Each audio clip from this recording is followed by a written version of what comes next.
Jolidee Matongo has been elected as the new mayor of Johannesburg. Matongo has been serving as a member of the ANC's Regional Executive Committee for 18 years now. The election follows the untimely death of Mayor Jeff Makubo from COVID-19 complications. Our reporter Silindelo Masikane is there. She's following that story at the City Council downtown. Silindelo, thank you so much for joining us. Very good morning. It still is morning, isn't it? So the election took place. We were all expecting, of course, that Mr. Matongo would be voted in. Was it as easy as I've just put it? Certainly so, Tony, as easy as you've put it. The newly elected Joburg Mayor, Jolidee Matongo, was elected unopposed. He was the only nomination, and so that basically compelled the Speaker to then declare him the new executive mayor. The City Council sitting has just concluded. I'm going to ask my colleague Jill to just walk with me. You can see that we had what they described as an extraordinary council sitting, and that is because we are restricted to those COVID-19 protocols, where you understand that we cannot have too many people inside the council chambers. You can see that there's a lot of excitement to have the new mayor elected. It's been about a month since the city has been without the mayor. People are taking pictures with him.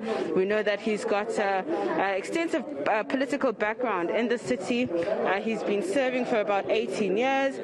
He was the current sitting MMC for the city. He's now the newly elected mayor of Johannesburg. I'm going to quickly try and doorstop him. I can see he's in a hurry. Mayor, how are you doing today? How are you feeling? You are newly elected. I'm very well. I'm very well confident that we will do better. Yeah, we'll work twice as hard as we promised. Yeah, the city is in good hands. We can assure the residents. Yeah. I mean, people are very concerned about service delivery in the city, potholes, electricity, water cuts. What are you going to do to change all of this? And do you have a team in mind that's going to support you? Well, we do have a team in mind, but because it's a government of local unity with the coalition partners, we still have to confirm the names of the other team members with them. As it relates to service delivery, we have an accelerated service delivery program that we are currently rolling out every day of the week. We are on the ground, we are not in our offices. We're looking at issues of potholes, of road markings, of best water pipes and everything like that. So we are on the ground. We are not going to be a leadership in the office. We will be on the ground working with the people to solve their problems. Are we going to see major changes to those that will be assisting you in the city? No, it's not necessary to effect major changes at this hour. You need people who are experienced, who have been there. So there will be one or two changes to the committee, but that also depends on the other political parties, whether they want to maintain the people they had previously. And lastly, you told me that you were nervous earlier before your election. Are you still feeling that way? No, I'm relaxed now. I think the Lord works in his different ways. If you are not nervous, then I don't think that you are a human being. So like everybody else, you should be nervous at some point, which will then also help you as you assume office to ensure, to remember that moment, to say the people have trust in you, they have given you this huge responsibility to lead this big city. So it's not something that is to be taken for granted. We must therefore work very hard to deliver to the residents. All right, thank you so much for your time. Tony, as you can see, we literally just doorstopped the newly elected mayor.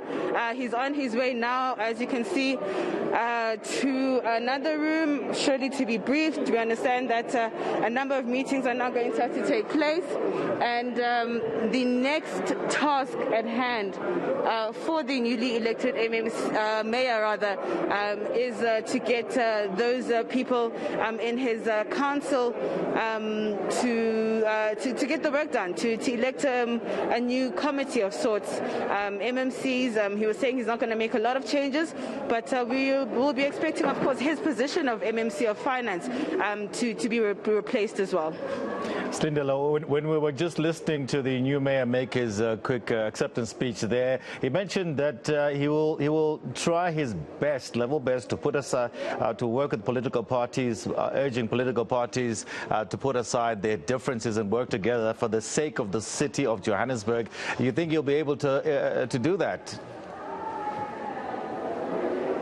I mean, he has been nominated unopposed, Tony, with the assistance from several opposition parties like COPE, like IFP, like the UDM, for him to actually be able to get this seat. So we are expecting that, there will not be a lot of issues for the mayor when it comes to trying to ensure that the governance of the city, when it comes to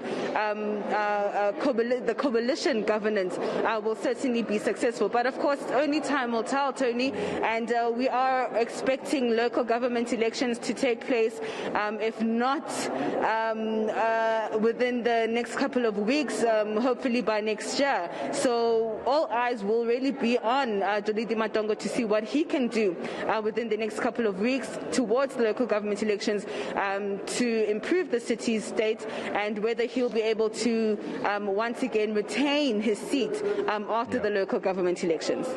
All right, Silindelo, thank you so much, and thank you for bringing us the new executive mayor of Johannesburg, Jolidee Matongo, as well. He was elected a little bit earlier on, of course.